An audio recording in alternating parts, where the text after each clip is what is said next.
അപ്പം നമുക്കൊരു ആവോലി കറി വയ്ക്കാം. എന്തോന്നാണ് ഇപ്പം ഉലുവ ഇട്ടു, ഇനി കടുകിടും. ഓക്കെ, ഉലുവയും കടുകും നമ്മൾ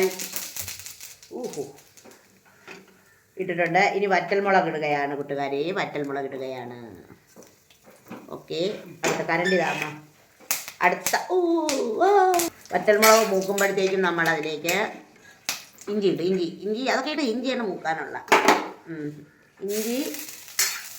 ഇഞ്ചി വെളുത്തുള്ളി ഒരു കുറച്ച് മാത്രം, വെളുത്തുള്ളി ഒരു കുറച്ച്. നമുക്കൊരു നല്ലൊരു മീൻ കറി വയ്ക്കാം കേട്ടോ. ഇനി ചെറിയ ഉള്ളി കൂടെ ഇട്ട് കൊടുക്കാം, ഒരു 3-4 ചെറിയ ഉള്ളി. എനിക്ക് വെളുത്തുള്ളി ഇടുന്ന മീൻ കറിയൊന്നും ഇഷ്ടമല്ല, പക്ഷേ ഇഷ്ടമല്ല എങ്കിലും ഞാനത് ചെയ്യുകയാണ്. എനിക്ക് മീൻ കറിയിൽ വെളുത്തുള്ളി ഇടുന്നതൊന്നും ഇഷ്ടമല്ല. കുറച്ച് കറിവേപ്പില കൂടി അതിലിട്ടിട്ടുണ്ട്. കാണാൻ വയ്യേട്ടാ. കൂടി ഒരു 1 സ്പൂൺ കേട്ടോ. ഇത് എൻ്റെ രീതിയിലുള്ള മീൻകറിയാണ് കേട്ടോ, അതുകൊണ്ടാണ് ഞാൻ ഇങ്ങനെയൊക്കെ പറയുന്നത്. ഇനി മല്ലിപ്പൊടി, ആ മീനിന് വേണമെന്ന മല്ലിപ്പൊടി ഇട്ടാൽ മതിയേ. അതാണ് വെച്ചിട്ട് ഇത് കാശ്മീരി പൊടി 2 ഇടമ്മ, അത് വേണ്ടേ. എന്നിട്ട് നമുക്കിതിനെ നല്ലപോലെ മൂപ്പിക്കാം കേട്ടോ. മഞ്ഞപ്പൊടി നല്ലപോലെ ഇതിനെ നമുക്ക് മൂപ്പിച്ചെടുക്കണം കേട്ടോ കൂട്ടുകാരി. നേരത്തെ വെള്ളം കിട്ടില്ല. ഇനി നമുക്ക് അത് പച്ചവെള്ളമാണ് ഇട്ടോ. പുളി ഇട്ട് നമ്മൾ ഒരു 3 കഷ്ണം പുളി ഇട്ടുള്ളൂ കേട്ടോ. അതിൻ്റെ അത് പറയാം. ചൂടുവെള്ളം ഒഴിച്ചോ. ചൂടടിച്ചു. ഇതിനെ നമുക്ക് നല്ലപോലെ ഒഴിച്ചോ. ഇനി നമുക്ക് ഇതിനെ ഒന്ന് കുറുക്കിയെടുക്കാം കൂട്ടുകാരെ. ഇതിന് നമ്മൾ വേറെ സാധനം ഇടും തിളച്ച് വരുമ്പോഴത്തേക്ക്. കണ്ട മാങ്ങ, പച്ചമുളക്, മാങ്ങയും പച്ചമുളകും കൂടെയാണ്. ഒരു അരമുറി മാങ്ങയാണ് ഇതിനിട്ടൂടെ. പിന്നെ ഉപ്പ് പൊടിയാണ് ഇടുന്നത്. ഒത്തിരി ഉണ്ടായിരിക്കുമോ. എന്നിട്ട് കിട്ടോ. എന്നിട്ട് ഇതിനെ നന്നായിട്ട് തിളപ്പിച്ചെടുക്കുക കേട്ടോ. ആവശ്യത്തിന് ഉപ്പ്.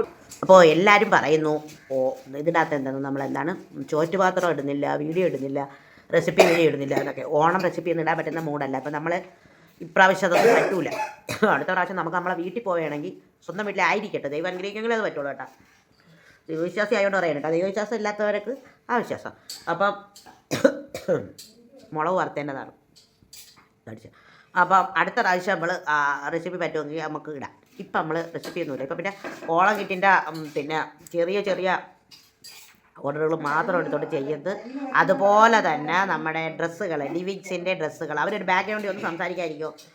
പിന്നെ ഡ്രസ്സുകളുണ്ട്, പിന്നെ സെറ്റ് സാരികൾ ഒക്കെ ഉണ്ട്. കുറച്ചും കൂടി ഇത് വരും എന്ന് വിചാരിക്കുന്നു അടുത്ത ദിവസം തന്നെ. അപ്പോൾ അതും കൂടെ ഒക്കെ ആവശ്യക്കാർ പറയണം കേട്ടോ. അതൊക്കെ ഇടാം അടുത്ത ദിവസം. ലിവിങ്സിനും നൈമിത്രയ്ക്കുള്ള വിശേഷങ്ങളൊക്കെ അതൊക്കെ ഉള്ളൂ. അപ്പോൾ ചെറിയ വിശേഷങ്ങളിലാണ് ഇപ്പോൾ നമ്മൾ നിൽക്കുന്നത്. കറി നല്ലോണം തിളയ്ക്കുമ്പോൾ നമുക്ക് ആവോലി മീൻ ഇടാം. ആവോലി മീൻ കറിയൊക്കെയാണ് കേട്ടോ. കൊള്ളൂല്ലെങ്കിൽ ഇവരിൽ തന്നെ എല്ലാവരും കൂടെ കൊല്ലും. കാരണം പിന്നെ ഞാൻ എൻ്റെ രീതി വയ്ക്കണമെന്ന് പറഞ്ഞ് വന്നിരുന്ന് വെക്കാനാണ് കേട്ടോ. അപ്പോൾ നിങ്ങൾ കറി വെച്ച് ഉപ്പ് നോക്കിയിട്ട് ബാക്കി പറയാം. ആദ്യമേ ഇതാണ് പെർഫെക്റ്റ് കറി എന്തൊന്നും പറയുന്നില്ല കേട്ടോ. സാധാരണ കറി വെക്കുന്നതൊക്കെ വെക്കുകയാണ്. ആവോലി മീൻ ഇടയാണ് കേട്ടോ. ഓക്കെ, ഈ കറിയുടെ ഉപ്പൊക്കെ നോക്കിയിട്ട് ഈ വീട്ടിലുള്ള ആൾക്കാർ എന്നെ അടിച്ചില്ലെങ്കിൽ ഞാൻ ബാക്കി പറയാം കേട്ടോ. ഇവരെന്നെ അടിക്ക് നോക്കി ഇതിൻ്റെ ബാക്കി പിന്നെ പറയാം. എന്തായാലും കറിയൊക്കെ നല്ല സൂപ്പറായിട്ട് ബാക്കി ചെയ്യേണ്ട രീതിയിലാണ് ചെയ്തിട്ടുള്ളത്. എങ്ങനെ ഇരിക്കുമെന്ന് അറിയത്തില്ലല്ലേ. വില കൂടിയ മീൻ മേടിച്ചിട്ട് ചാളമീനാണ് വില കുറവെന്ന് പറയും.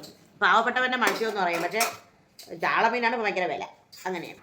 കുറുകി എന്നപ്പോൾ നമ്മൾ എന്താണ് ചെയ്യുന്നത് കണ്ട. കറിയുടെ കളർ ഉണ്ടാ പെറ്റ തയ്ക്കില്ല. പെറ്റ തള്ള തയ്ക്കത്തില്ല. തേങ്ങാപ്പാലാണേ ഒഴിച്ചു കൊടുക്കും. ഓക്കെ, ഇനി ഇതിനെ നമ്മൾ അടച്ചങ്ങ് വയ്ക്കും. ചെറിയ തീയും വയ്ക്കും കേട്ടോ. എന്നിട്ട് ബാക്കി കാര്യം നമുക്ക് പിന്നെ നോക്കാം. നല്ലതാണോ ചീത്തയാണോ എന്ന് പിന്നെ പറയാം. കറി ഇപ്പോൾ സൂപ്പറായിട്ടുണ്ടെന്ന് എനിക്കിത് കിട്ടി കേട്ടോ. ഇവിടുത്തെ ആൾക്കാർ സർട്ടിഫിക്കറ്റ് ചെയ്തിട്ടുണ്ട്. അവർ പറഞ്ഞു കൊള്ളാമെന്ന്. അപ്പോൾ ഈ റെസിപ്പി നിങ്ങൾ ചെയ്തോളൂ.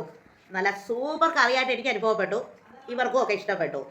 അപ്പോൾ നല്ല തേങ്ങാപ്പാലൊക്കെ ഇങ്ങനെ തിളച്ച് കുറുകി എണ്ണ തെളിഞ്ഞ് വരുമ്പോൾ ഈ മീൻ കറി സെറ്റാവും. ഇത് ഇന്ന് വൈകുന്നേരം ഉണ്ടാക്കി വെച്ചിട്ട് നാളെ എടുക്കണം. അപ്പോൾ പൊളിയായിരിക്കും ഈ കറി. ആവോലി മീൻ പോലത്തെ ഏതെങ്കിലും മീനാണെങ്കിൽ സൂപ്പറായിരിക്കും കേട്ടോ. ഈ വീഡിയോ വൈറലാവട്ടെ ദൈവമേ എന്ന് ആഗ്രഹിച്ചുകൊണ്ട് ഈ വീഡിയോ ഇവിടെ നിർത്തുന്നു. അപ്പോൾ അതേ ആവോലിക്കറി റെഡി ആയിട്ടുണ്ട്. ആവോലി ഇത് ഇങ്ങനെ വെച്ച് നോക്കണം കേട്ടോ. ഞാൻ പറഞ്ഞ പോലെ തന്നെ തലേ ദിവസം വെച്ചിട്ട് രാവിലെ എടുക്കണം. നല്ല പൊളിയാണ്. ഇതുപോലെ പച്ചവെള്ളമൊന്നും ഒഴിക്കരുത്. പച്ചവെള്ളം ഒഴിച്ചാൽ പിറ്റേന്ന് ആ ടേസ്റ്റ് മാറും, വേറെ ആവും കേട്ടോ. ചൂടുവെള്ളത്തിൽ തന്നെ ഉണ്ടാക്കണം. നല്ല വടക്കം പുളിയൊക്കെ ഇട്ട് ഇതേപോലെ മാങ്ങയും ഒക്കെ ഇട്ട് വെച്ചാൽ പൊളി മാസമായിരിക്കും കേട്ടോ. നല്ല മണം വരുന്ന കറിക്ക് തേങ്ങാപ്പാലൊക്കെ ഒഴിച്ച് വെക്കണം. ഈ കറിയും ചോറും ഒക്കെ മിസ്സാക്കുന്ന ഒരുപാട് പേരുണ്ടെന്ന് എനിക്കറിയാം. ഒരുപാട് പേർക്ക് ഇത് കൊതിയാവുമെന്നും എനിക്കറിയാം. ചിലർക്ക് അയ്യോ ചോറോ എന്നൊക്കെ തോന്നില്ലേ. ഇതൊക്കെ കൊതിക്കുന്ന ഒത്തിരി മനുഷ്യർ പ്രവാസികളായിട്ടുണ്ട് എന്ന് നന്നായിട്ട് മനസ്സിലായിട്ടാണ് പറയുന്നത് കേട്ടോ. അപ്പോൾ ഇതേപോലെ മീൻ കിട്ടുമ്പോൾ ഇതേപോലെയൊക്കെ ചെയ്ത് നോക്കൂ, ചെയ്ത് നോക്കൂ.